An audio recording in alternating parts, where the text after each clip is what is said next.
joined on today's call by great patriots. You are really great patriots representing each branch of the American Armed Services. Melania and I want to express our profound gratitude for the extraordinary sacrifices you make to defend our nation while you're away from your families and loved ones. I hope that you'll take solace in knowing that all of the American families that you hold so close to your heart, we're all doing well. The nation's doing well economically, better than anybody in the world. We're the hot nation of the world, and it's nice to know you're fighting, and you're fighting for something that's doing well, and that's our country. I want to begin by welcoming Colonel Stephanie Barton and the men and women of the 101st Airborne Division. These are real warriors, and you have the Resolute Support Sustainment Brigade, and they are joining us from Bagram Airfield in Afghanistan, where our soldiers are providing invaluable aid in combined joint area operations throughout Afghanistan. You are doing an incredible job. A lot of progress has been made, and your courage truly inspires us all. We know what you're doing, and we watch it. Oftentimes, we're watching it every night during the news, and we know it's dangerous, and we also know that you've had an unbelievable impact. Joining us from Al-Jabar Air Base in Kuwait is the Central Command Response and Crisis Response Special Purpose Marine Air Ground Task Force. Lieutenant Colonel Sam Howie, you are really great Marines, and you're the embodiment of honor and courage and commitment. It's incredible the job you're doing. I particularly want to congratulate you on the work you've done to crush ISIS from the air and from the ground. And really, big progress has been made. They're very close to being gone, and we like it that way. But you have shown incredible courage, and I have to say you've shown great leadership. So thank you very much. And Lieutenant Colonel, thank you very much, and we'll be talking to you in a little while. Happy Thanksgiving as well to Captain Pat Hanifin and all of the sailors aboard the USS Ronald Reagan. Great ship. Your ship's motto is one that we embrace every day: peace through strength. That's what the motto is, and we have that motto at home. Everywhere the 7th Fleet sails, the USS Ronald Reagan is an enduring symbol of American might, American strength, American power, and really American goodness in so many ways. From the United States Air Force, we're joined by the 455th Air Expeditionary Wing, which is supporting Operation Freedom's Sentinel and NATO's Resolute Support. Brigadier General David Lyons, thank you very much, David, as the commander. And I want to congratulate you on every minute of the 455th for your outstanding work. Not only have you destroyed hundreds of ISIS, and actually far more than hundreds, and many Taliban targets, but you protect coalition ground forces throughout the region, and you protect them like nobody else. It's incredible the job you do, and I just want to thank you all for being on. And I have to say, General, it's great to speak to you by teleconference and by phone, because your reputation is an incredible one. Representing the U.S. Coast Guard, our crew members from 6 Coast Guard cutters, from the shore support teams that are part of Patrol Forces Southwest Asia, which is the largest Coast Guard unit outside of the United States. And I'm actually going right now. I'm in Palm Beach, Florida, and I'm going over to your local Coast Guard station, and we're going to spend some great time with the men and women of the Coast Guard. They have, from a lot of standpoints, you could call it branding, you could call it whatever you want. The job they've done on hurricanes in this country, they've saved thousands and thousands of people.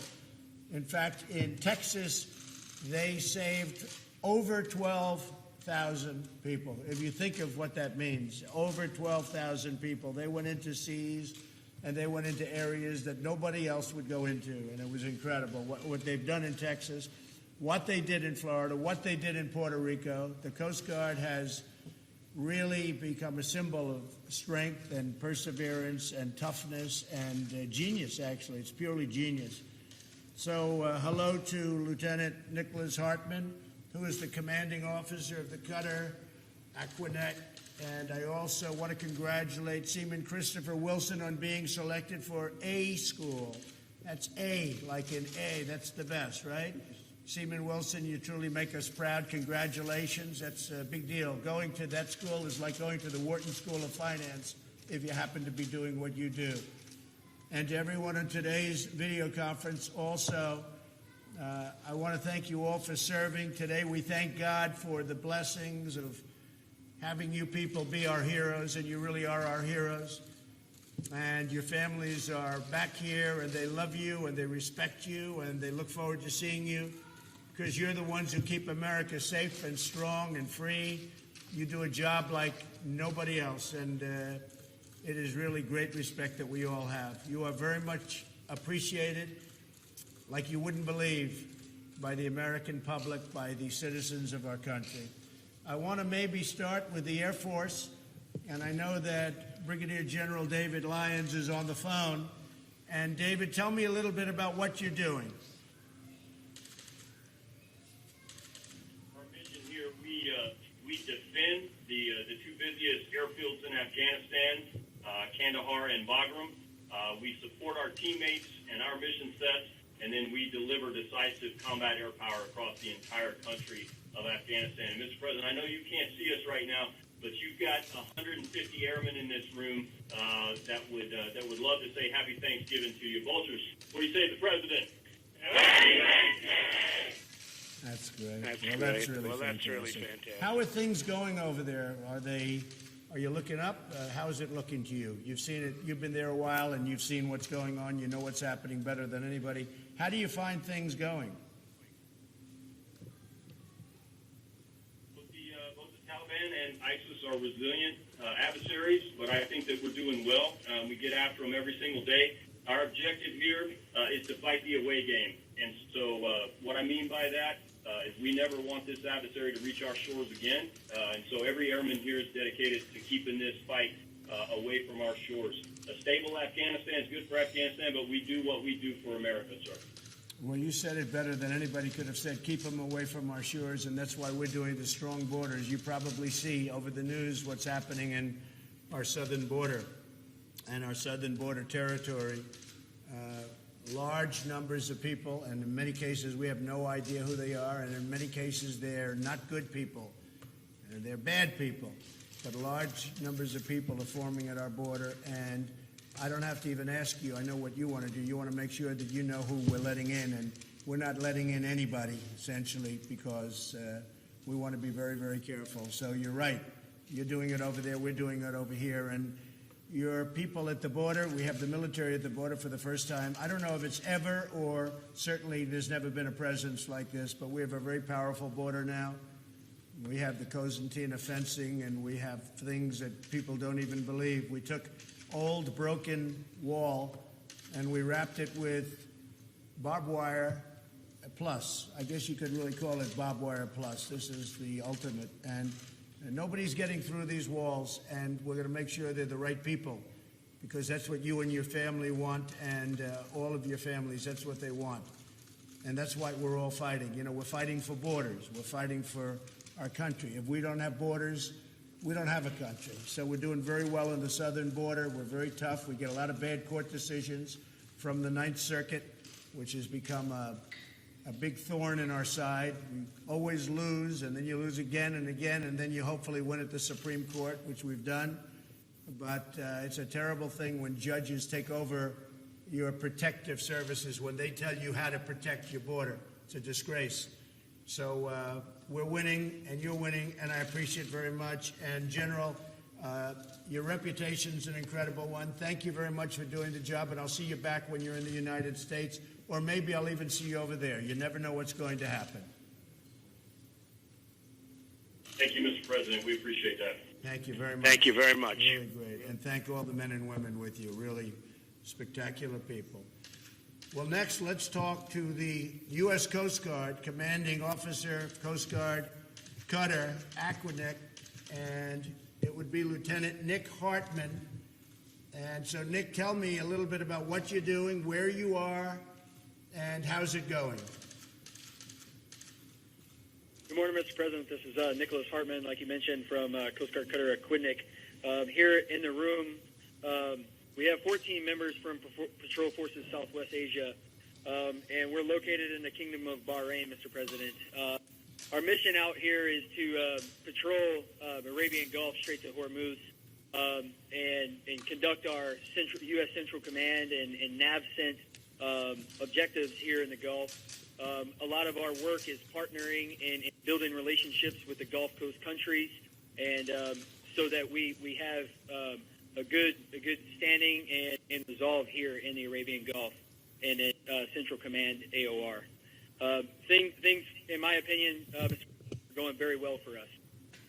And what do you see in the region? What's going on in the region? How are they feeling about things? How are they feeling about trade? Because, trade for me is a very big subject all over. We've been taken advantage of for many, many years by bad trade deals. We don't have any good trade deals. How are you finding things in the region, Nick? Mr. President, from our perspective out on the water, sir, we're seeing that there is an abundance of trade happening in the region.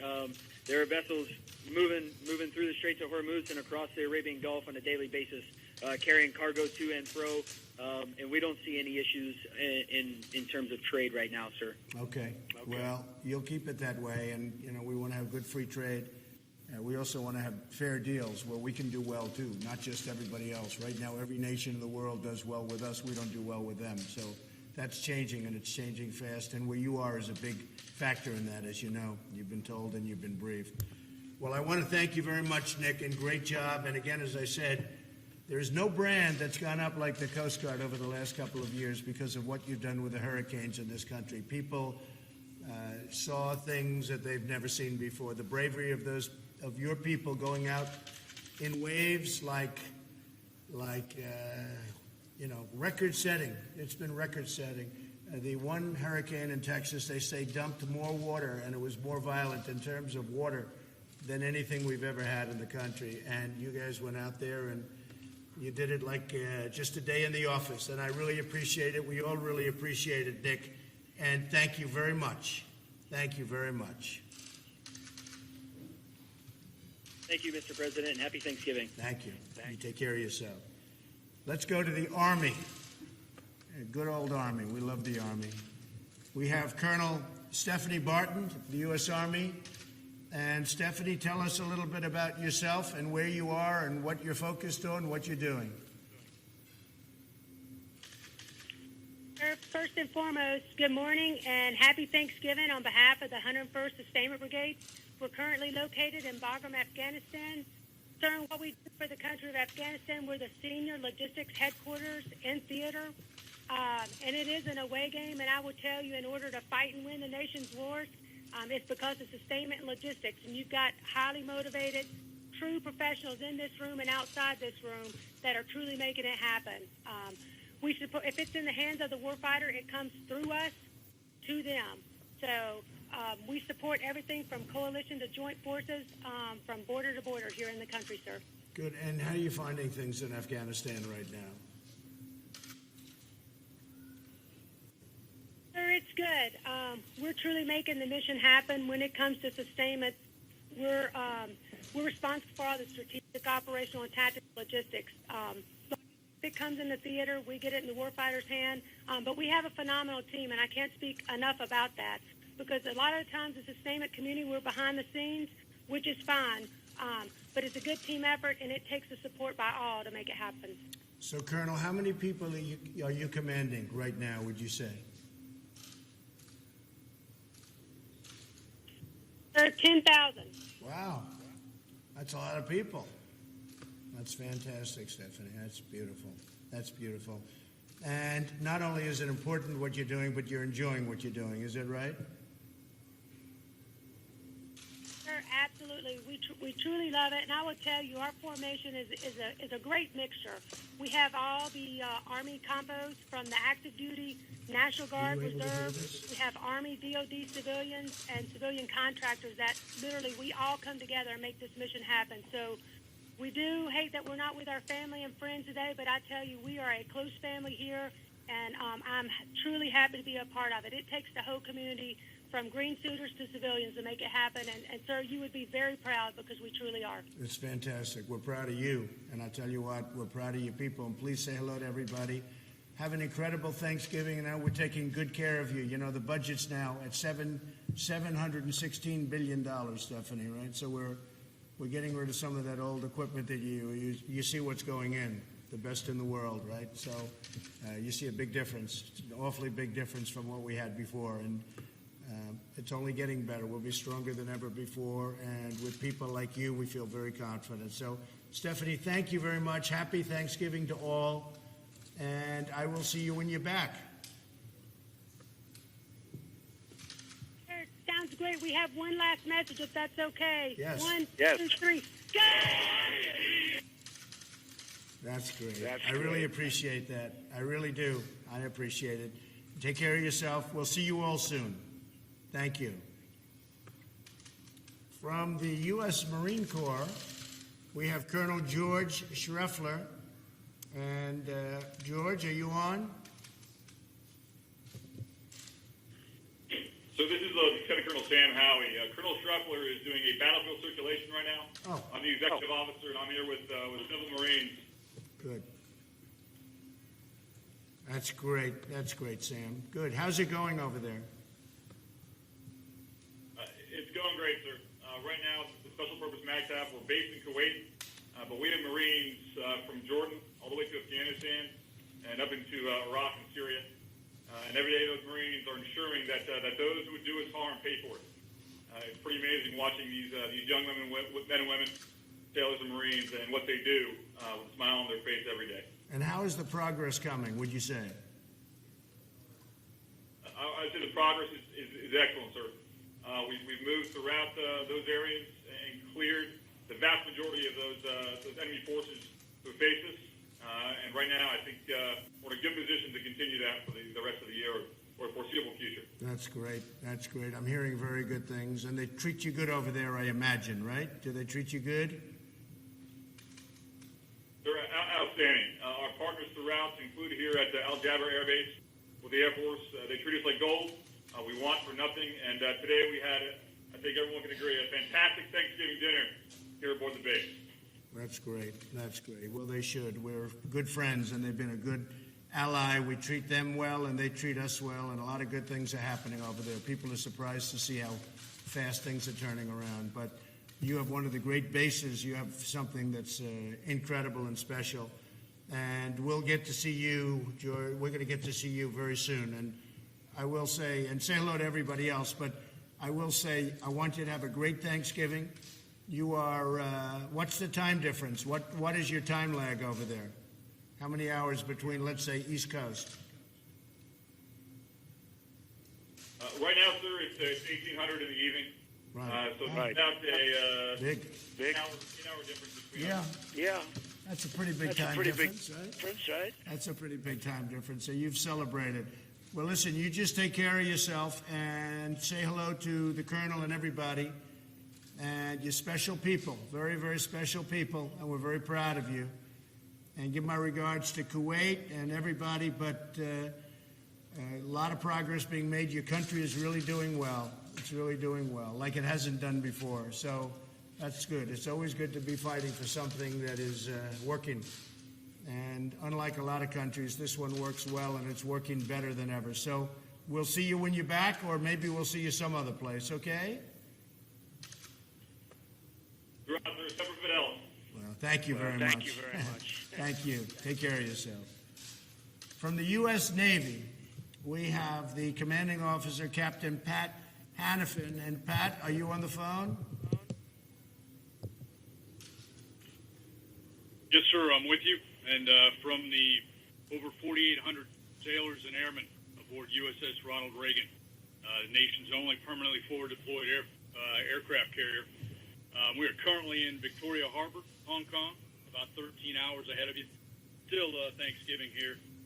And from all the sailors aboard Reagan, serving peace and strength for America in the Indo-Pacific. We wish you a happy Thanksgiving. Well, that's great, Pat. I appreciate it very much, and say hello to everybody, and happy Thanksgiving to you. So the condition of the ship is A1?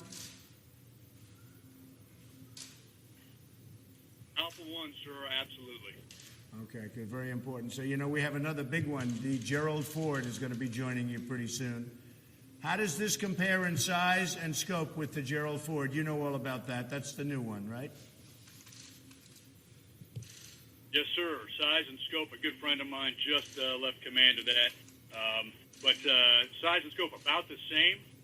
Certainly some improvements there to the plants and a few of the radars and even the catapults and gear are slightly different as well. So But tell- push tell- it up hey, for Pat. daily. Yeah, Pat, tell me about the catapult system. So, on the Gerald Ford, they don't use steam, which is the first one that I've ever heard of that doesn't use steam. And I know they have some difficulties, which I'm not happy about, and they spent a lot of money. And I was just curious, the steam system is tried and true for many, many years, as long as we've had aircraft carriers. How do you find steam versus what they're doing on the Gerald Ford, which is electronic and digital, if you can believe it? Yes, sir. All of our Nimitz super carriers have been using steam for decades, and we find it pretty reliable. However, the electromagnetic catapults that they're running there offer some great benefits. Obviously, like any new piece, you got to work through the bugs, but they offer some benefits not only to stress and strain on the aircraft to extend service life and other pieces. I have no doubt we'll work through that just as we work through all of our other advancements and continue to bring it to the enemy when called to do so. So when you do the new carriers, as we do and as we're thinking about doing, would you go with steam or would you go with electromagnetic? Because steam is very reliable. And the electromagnetic, unfortunately, you have to be Albert Einstein to really work it properly. What would you do? Yes, sir. You sort of have to be Albert Einstein to run the nuclear power plants that we have here as well, but we're doing that very well. I would go, sir, Mr. President, I would go electromagnetic cats. I think Okay, that's good. the way to go. We do pay a heavy cost for transiting the steam around the ship. Good. Okay. I like to hear that. I'm actually happy about that answer because at least, they're doing what they're doing, but that's actually a very good answer. So, Pat, how are you seeing things over there? What's going on? Yes, sir. We have been flying, sailing, and operating everywhere international law allows, just as we have for decades out here, in full support of our free and open Indo-Pacific push in company with our Japanese and other allies. We've worked with the Japanese here in Keen Sword, the Australians, Canadians. So a lot of allies out here, and we are certainly their best friend and our allies and our adversaries' worst fear.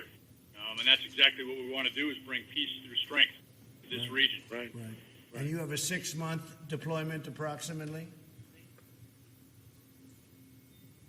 Sir, we're a little shorter than that, but Reagan, as your only permanently forward deployed carrier, spends about half of the time each year out and about half back in getting maintenance work on it.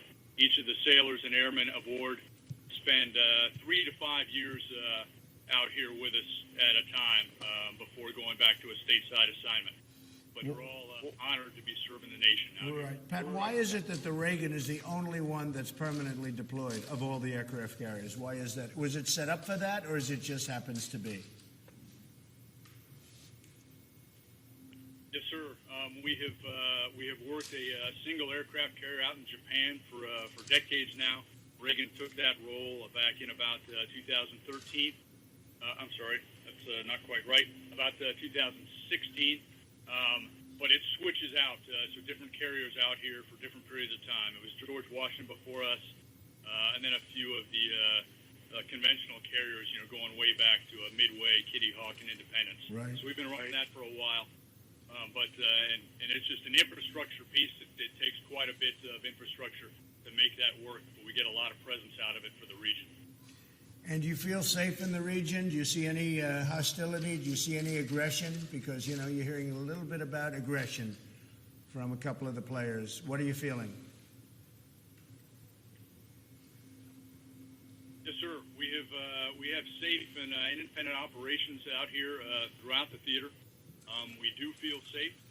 There have been a couple of close calls, but in most cases, the vast majority, they are professional navies, and we have no doubt that we can bring we bring the U.S. interest to the theater, and expect that to continue into the future. That's great, Pat. Well, I want to wish you a happy Thanksgiving and say hello to everybody in the Navy. And just in closing, I want to wish everybody a really, really happy Thanksgiving. And we'll see you when you're back, and maybe I'll see you over there.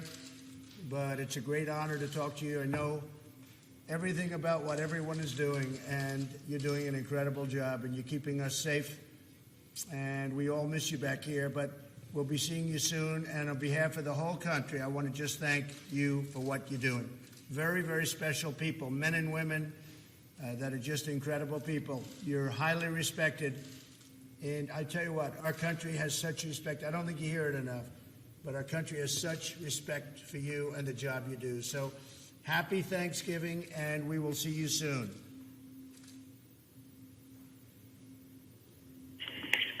Happy Thanksgiving. Happy Thanksgiving. Thank you. Thank you all. Goodbye. Bye. Great people. They're great people.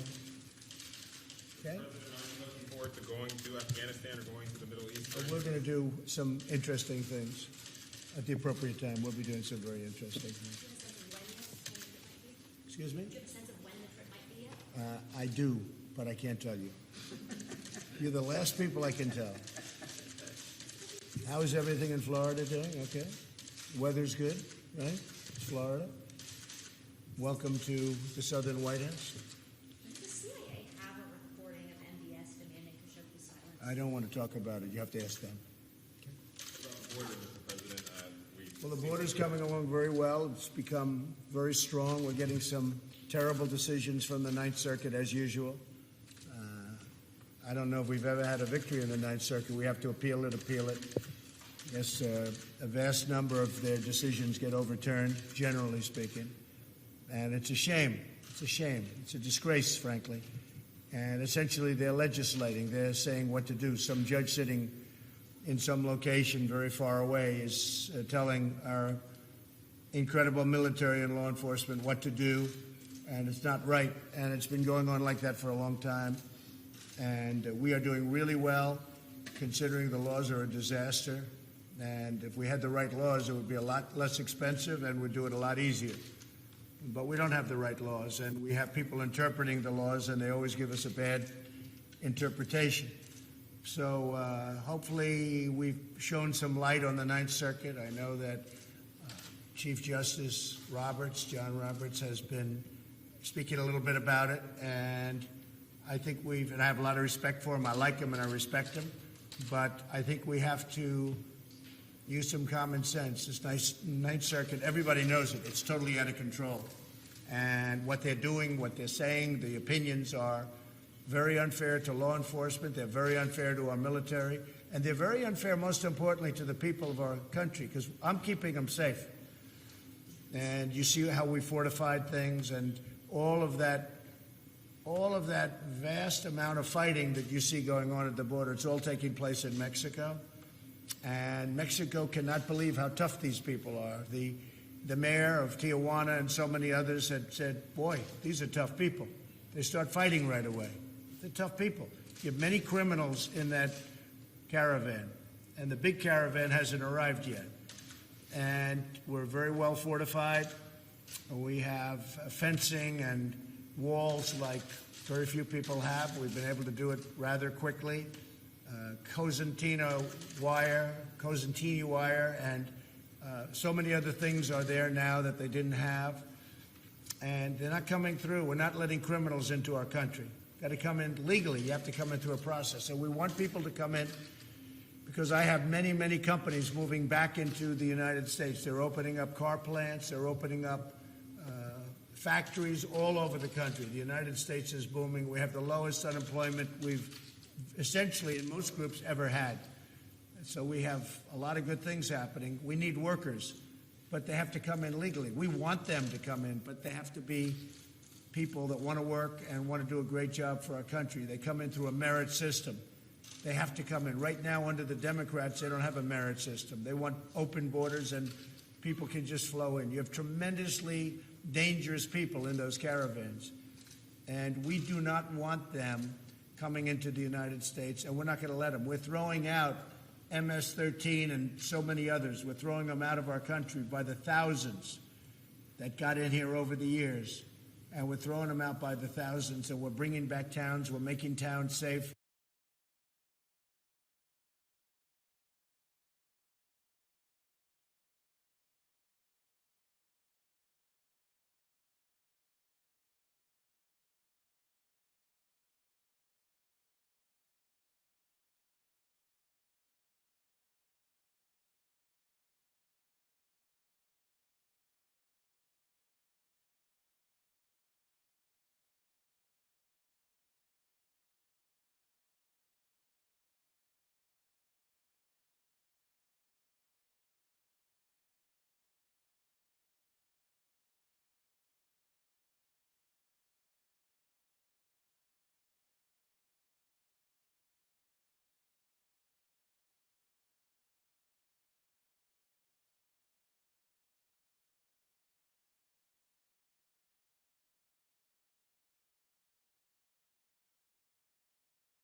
Traffic jams because I have the oil prices so low. Well, I have the oil prices low because I'm jawboning them and others all the time to keep them low. Nobody ever did that. No president ever did that.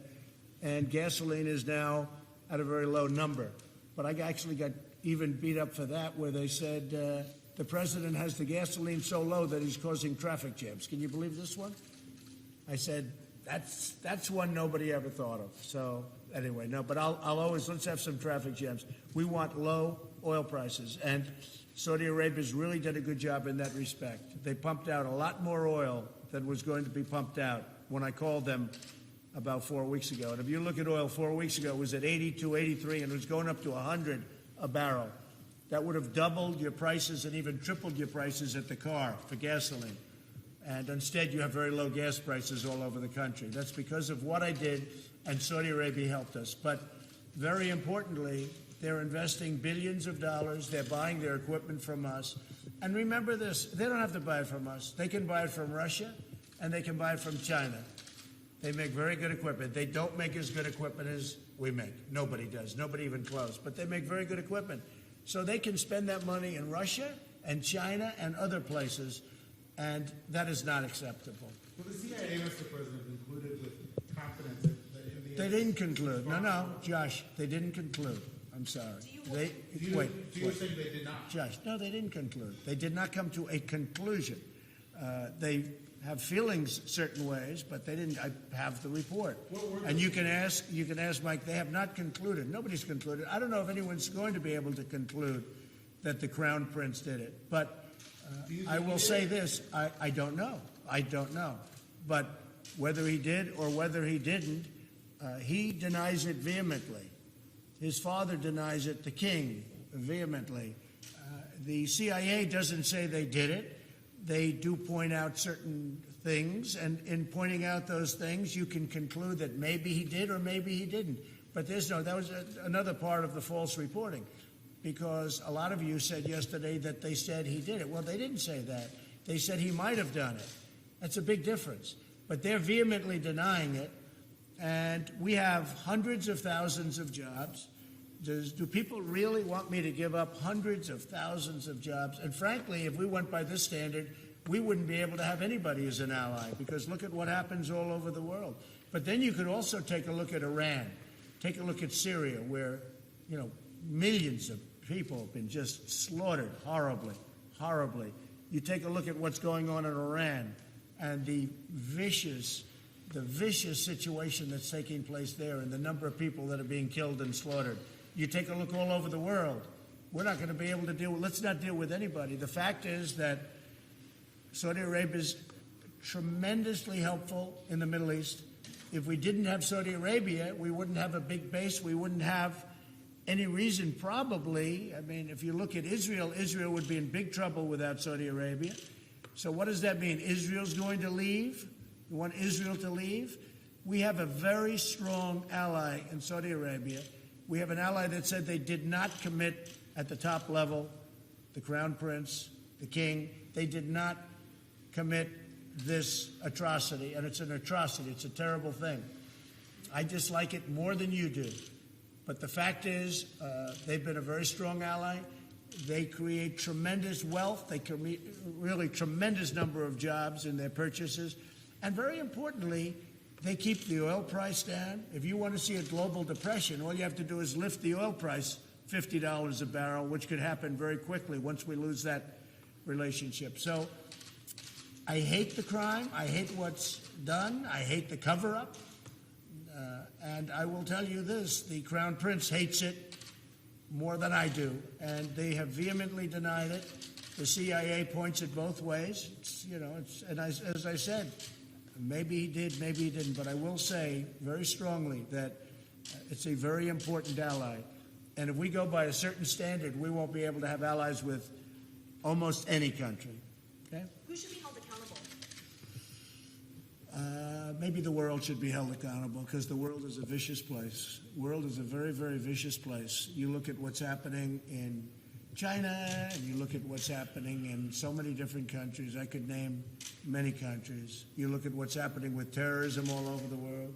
That's the other thing with Saudi Arabia. They really are. They're putting up tremendous amounts of money to actually fight terrorism. Now, they were a part of terrorism, and nobody's going to try and justify that. They were a big part of it.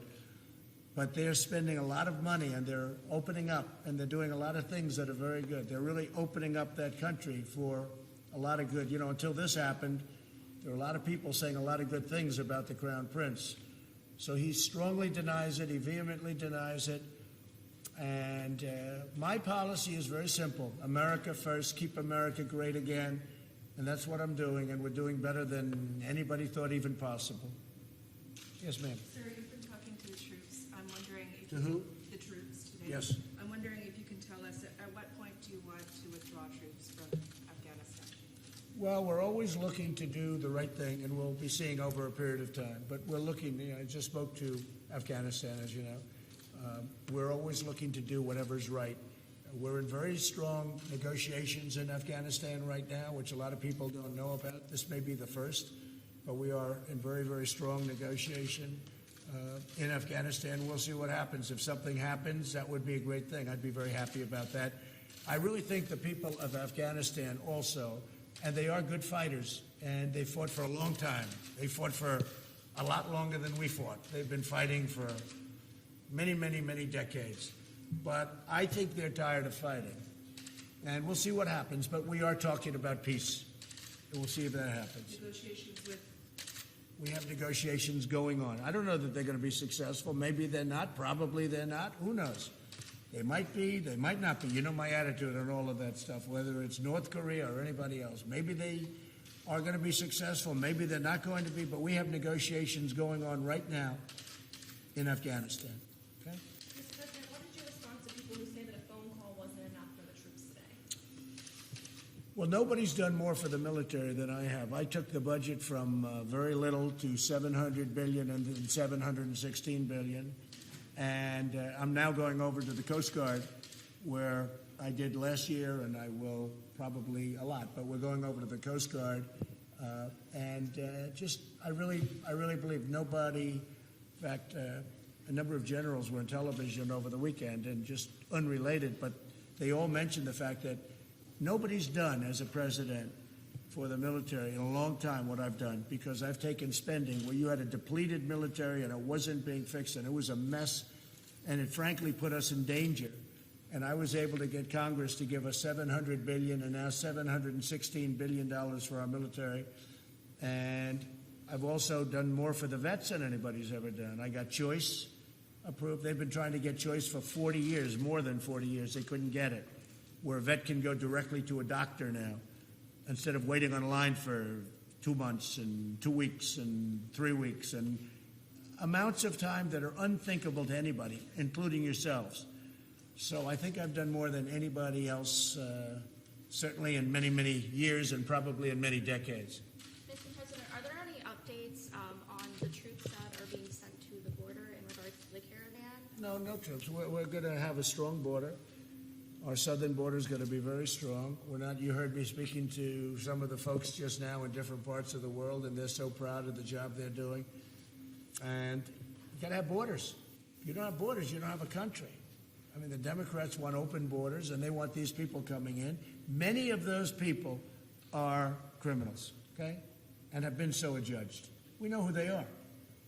They have records. They have some very substantial criminal records, some very bad criminal records. They're in the caravan. You saw what happened in Tijuana, where a number of the people said, these are tough people. They start fighting. They're starting fistfights. They have fistfights all over the streets. They're starting fistfights.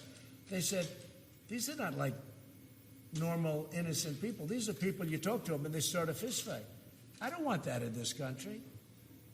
Okay? Mr. President, what about the idea that the military may use lethal force against these migrants? If they have to, they're going to use lethal force. I've given the okay. Yeah, if they have to. I hope they don't have to.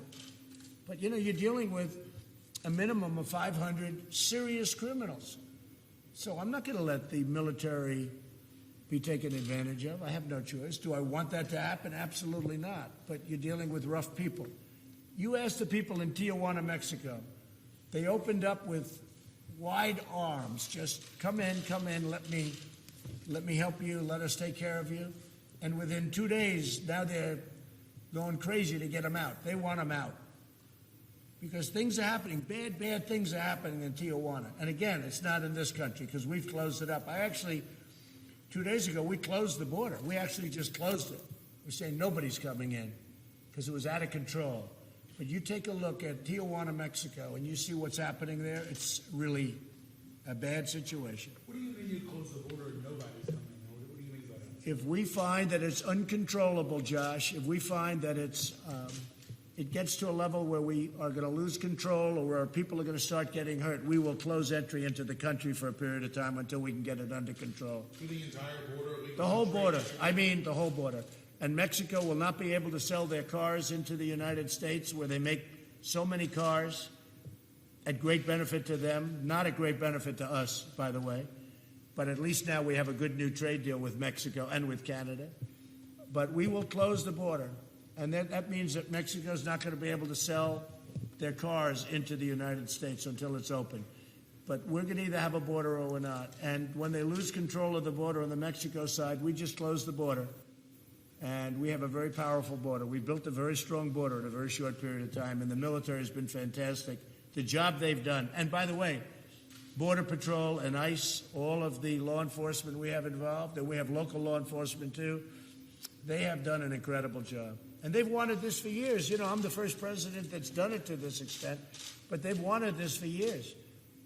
And some of the presidents, I guess they didn't care, or they wanted open borders. I don't think they wanted open borders, because most of them, if you go back to 2006, they all approved essentially a wall, a very powerful fence, which is pretty much the same thing. But in 2006, if you look, Obama, you look at Hillary Clinton, you look at Schumer, all of the people that are standing up protesting, they think it's good for them politically. See, I think it's very bad for them politically.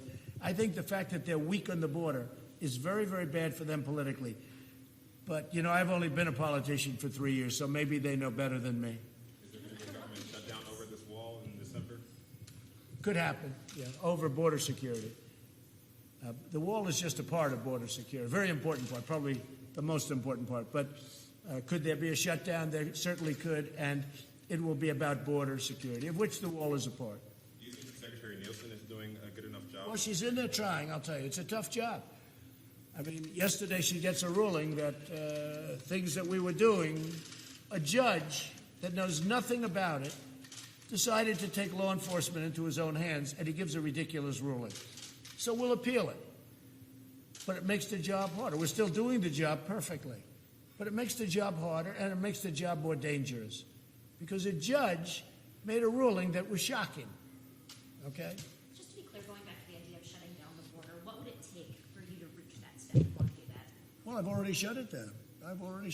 For short Are you periods. talking about that one border? No, yeah. I've already shut down parts of the border because it was out of control with the rioting on the other side in Mexico, and I just said shut it down. What does that look like in practice? What? What does that look like in practice to shut down the border? You see it. I mean, it took place 2 days ago. Do you have to sign an order? Is there any? Yeah, they called me up and I signed an order. Can we get a copy of that? Oh, you don't need it, don't worry. It's not that big a deal, but maybe to some people it is. What we want to do is we want to have a strong border. We want to have people come into our country. I want to have a lot of people come in. We need them. But they have to come in through merit, and they have to come in legally. They have to come in legally. You know, we have a lot of people, millions of people that have been waiting online for years to become citizens of our country. Great people. They went through a whole process. And then these people come in and they think they're just going to walk in and it's a very unfair thing to all of the people that have been waiting online, in some cases for many years, because they've done it right, but they don't think they've done it right because they say, well, how can we do it right? And we go through this very complicated legal process, and they have lawyers and everything else, and then you have people rushing through the border, and they're supposed to stay. It's not happening with me. We've been very tough on the border. I mean, the problem that we have is that I've created and helped create a country that's doing better than it's ever done economically, so a lot of people are coming up here because their countries are not doing well. And perhaps for a reason. But whatever that reason is, their countries are not doing well. Okay, a couple of more. Anybody else? What about Yes, ma'am. How prepared are you for this meeting with President Xi? How are you preparing for it, and how confident are you? I'm very prepared. I've been preparing for it all my life. You know, it's not like, oh, gee, I'm going to sit down and study. I know every ingredient. I know every stat. I know it better than anybody knows it. And my gut has always been right. And we're doing very well. And I will tell you, China very much wants to make a deal. China has been taking advantage of the United States for many, many years. They have taken out $400, $500, and $600 billion a year. That doesn't include the theft of intellectual property, which has been horrible, what they've been doing. And, you know, it's not a question of preparing. I think I prepared for this meeting. I had a meeting literally right in that corner with President Xi. We have a great relationship. I like him a lot. I think he likes me. He probably likes me less now than he did before we did what we're doing. But we've picked up trillions of dollars in value, and China has lost trillions of dollars in value since I'm president. Trillions, many trillions of value. And we've picked up many trillions of dollars in value. And we are a true economic power, far greater than we were before I became president. We are an economic power that is far greater than we were. When I took over, we were teetering. We were in bad shape. We were going down to -4, -5, -6% in GDP. Instead, last quarter we hit 4.2%, and we are doing very well. I can say this: China wants to make a deal very badly. Do you think it's going to happen? Because of the tariffs. Because right now on $250 billion, they'll be paying as of January 1st 25%. And in many cases, they're already paying 25%. On the rest that they're not, they're paying 10%. But the 10% goes to 25% on January 1st. And so they're going to be paying a tremendous amount of money, which, frankly, is great for our country. We're taking in billions of dollars from China. We never took in 10 cents from China. They took everything from us. We never took anything from them. Now, as of already, we're taking in billions. China is, people don't understand this. China is right now paying us billions of dollars a month. That's never happened before. And soon, they're going to be paying us many, many billions of dollars a month. But China wants to make a deal. If we can make a deal, we will. Are you worried about Matt No, Matt Whitaker's a highly respected person, and, you know, once I choose somebody, they always go through hell. But Matt Whitaker is a highly respected man. The Justice Department respects him tremendously. I've spoken to a lot of people, and, you know, the press has been nasty to Matt Whitaker, but I can tell you that he is a highly respected, strong person, and he's doing a great job. Everybody tells me that. He's doing a really great job. Have you done anything, Mr. President, to try to bring Julian Assange back to the United States? And No, I haven't been asked to, no. Would you want him to face charges here? Do you think I don't know anything about it. I'm not very familiar with the whole situation, but I would say that if somebody made a request, I guess it's something we consider. I just don't know very much about that situation. Okay? What else? Anything else? Are you interviewing people this week for new jobs in your administration? Yeah, we'll have a few. I'm very happy with my cabinet and people that work for me and for us, really work for the country. We have a great cabinet. We have absolute stars. But a few of them, I would say, can do very well outside. Everyone's doing well when they leave. That's one thing I'll tell you. Everyone that leaves the Trump administration has come out really well. I'm very proud of a lot of them. Look at Hope. Hope Hicks is doing a fantastic job. She's a fantastic young woman, and I'm very proud of her. Look how she's doing. She's become a very important person in the outside world. And we have many such people where they work here for a year and a half or for a period of time, and they go outside and they do really well. Many of them. So, and that's what I want. I want to see. There's always a lot of change. Yeah, I'll probably be changing a couple, maybe a few, but very little. Overall, we're very happy. Are you doing interviews this week for that? Yeah, I'm doing interviews this week. I'll do interviews as we say in the Southern White House. People like doing interviews here. What jobs are you interviewing for, Mr. President? Well, I'll let you know. But you'll be seeing. I know. Maybe I will. Have you talked to Ivanka about her emails? Yeah, I have, actually. And very innocent, a short period of time, very early on. There was no deletion of emails like the 33,000 plus probably another 100,000 that Hillary Clinton did after she got a subpoena. There was no bleach bit. There was no anything, just innocent emails. There were no classified emails. A much different deal. It's another fake news story. And she did transition out. She was a private person, and then ultimately she transitioned out from private to government. And I believe all of her records are in the Historical Society, the historical records. Much different than the other situation that I've talked about for a long time. But she transitioned out, but everything's in historical records. I'll see you over at the Coast Guard. I'm going over to say hello to the Coast Guard right now, which I look forward to. I'll see you. I don't know if you're going, but if you are, I'll see you there. Thank you all very much. What are you most thankful for, Mr. President? For having a great family and for having made a tremendous difference in this country. I've made a tremendous difference in the country. This country is so much stronger now than it was when I took office that you wouldn't believe it. And, I mean, you see it, but so much stronger that people can't even believe it. When I see foreign leaders, they say, we cannot believe the difference in strength between the United States now and the United States 2 years ago. Made a lot of progress. Thank you very much.